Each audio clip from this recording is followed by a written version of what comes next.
Hi, this is Joey with eGeniuses, and today we're going to be unboxing the Sony WX5. Okay, so this is the WX5, part of the CyberShot family. I just did a review of the TX9, and they're both very similar. I'm going to open this up and take a look at them, and we'll be able to compare the differences. So this is a 12.2 megapixel camera. This and the TX9, they both have the Bionz processor that allows it to do a lot of cool things. They both have the Exmor CMOS backlit sensor for low light, and it really helps with making the colors more vivid, and again for low light. Let's go ahead and open this up and take a look. So you'll find your typical handbook. The actual manual, the more detailed one, is actually on CD. So this is just for basic instructions, more information, warranty stuff, accessories. Here's that CD. This is going to have the software that you're going to need to be able to transfer your pictures, as well as if you are videotaping in AVC HD, then you need the program to actually convert that. So this, and it also has a manual. So I've already opened this before, just to make sure that everything was there and that the camera's working before I did this. But it has a charger. Okay. Has that lithium-ion battery, very thin, and it has some cables, RCA, so you can plug it into your standard TV. And the USB to be able to transfer your pictures. So here we have the connector for the camera, and here is the camera itself. It comes with a wrist strap, very useful. So as you can tell, it's a very good looking camera. It's not very thick, and here's the back. So I'm going to press the power button here. Boom, ready to go. Has a great screen, and one thing that you'll notice that's different if you watch the TX9 unboxing is that the TX9 actually comes with a dock. And so when I saw this, I was very worried because the dock allows you to connect the camera via HDMI directly to your TV.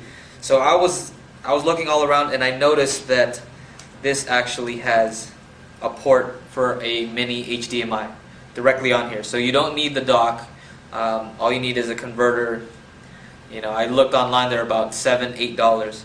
So that's all you need to connect that to your TV via HDMI. As far as memory, it comes with 32 megabytes of internal memory. You can use Memory Stick Pro, you can use SD, SDHC, SDXC.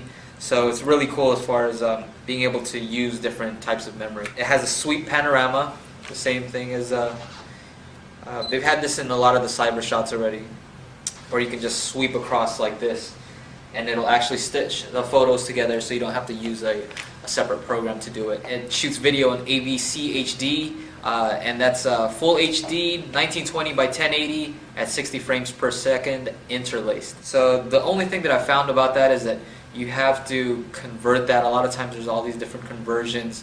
It's good if you're just going to connect it directly to your TV and watch it, but if you want to upload it to YouTube, or if you want to edit the video, then it's a little bit easier to record in MP4 format, and that records in 1440 by 1080 and 30 frames progressive.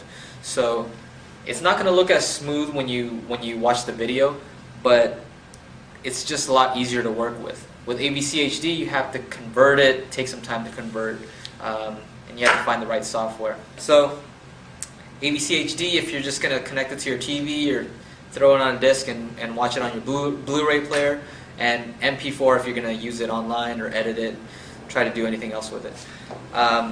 What else? Here's some other features that it has. It has the 10 frames per second burst, anti-motion blur, background defocus.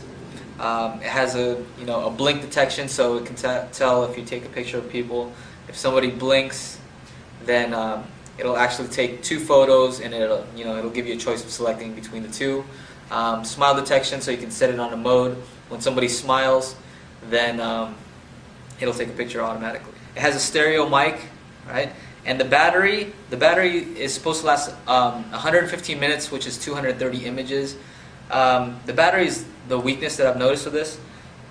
I would hope that the battery would last a little bit longer, but you know, I guess they were going for lightweight. So unfortunately, it doesn't last very long. It's probably a good idea to get another battery. What I want to do is I want to compare this with the TX9.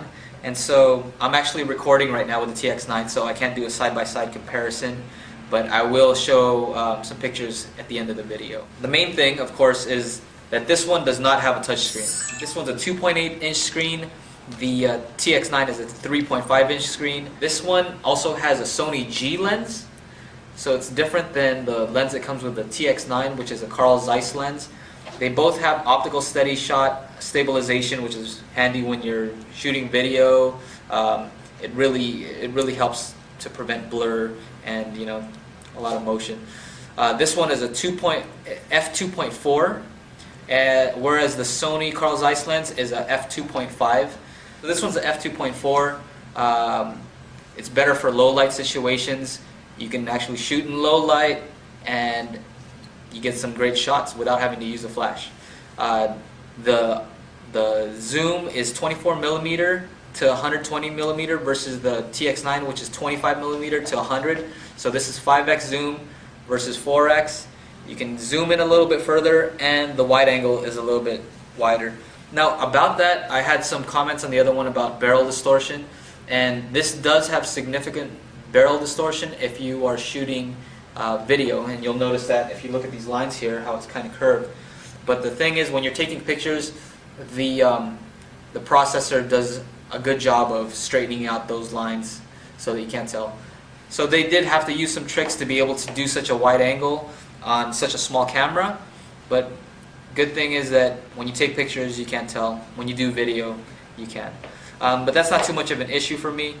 Another thing I noticed is that the zoom on this camera is a little bit louder because it actually has to move, right? So you can actually hear it when you're recording video, whereas with the TX9, it's absolutely silent. You can't hear anything. So I'm going to test the quality of the mics. I'm going to do a test after this at the end of the video, and you can kind of compare the sound quality coming from the mics on both of these. So overall, I've been playing with this camera. I really like it a lot. Again, I like having buttons. It's just a lot easier to navigate through, and you know, it just seems like it's more intuitive to be able to scroll through and go to the mode that you want, and it seems like it's faster to go through the pictures using something with actual buttons. It doesn't have to process having to swipe back and forth. So I did notice that this one is faster than using the TX9. Overall, I like both cameras. The TX9 is obviously a little bit slimmer. You'll notice it's slimmer, but this WX5 is actually not as wide. Both very portable. No complaints with regards to either of those things. I guess you could say that the TX9, because it doesn't have a lens that comes out, has one less thing to break. But I don't think that that's too much of an issue with this one. It seems very well constructed. It's made out of a nice, I think it's aluminum. Doesn't feel plasticky. If you compare it to some of the other cameras out there, you know, the other cameras are a lot lighter. They're plastic. If that's what you like. If you want a lightweight camera, this one is a little bit heavier, but it feels really good in your hand. The picture qualities, of course, awesome on these cameras. You can't really get that much better when it comes to a point-and-shoot camera. And the price on this is $299, about $100 less with tax and everything, maybe $120 less than the TX9, so you have to take that into consideration.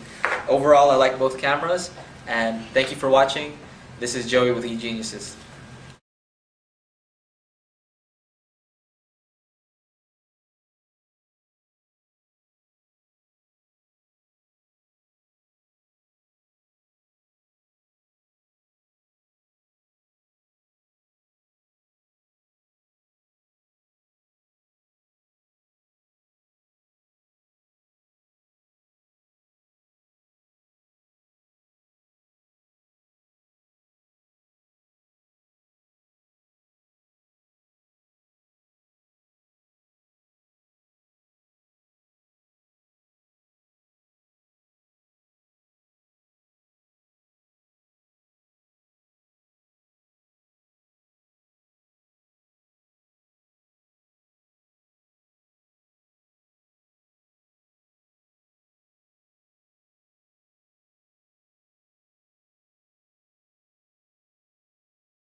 We want to see the sound quality and video quality differences between this and the WX5.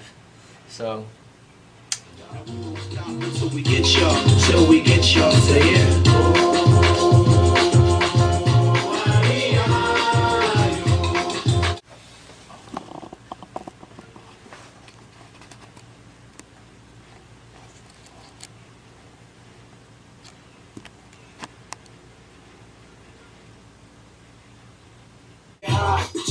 We beat the box, bubbling up just like lava, heated like a sauna, penetrating through your body armor, rhythmically we massage. Alright, right now we're testing the Sony WX5, and we're testing the sound quality as well as the video quality, so you can compare the difference between this one and the Sony TX9.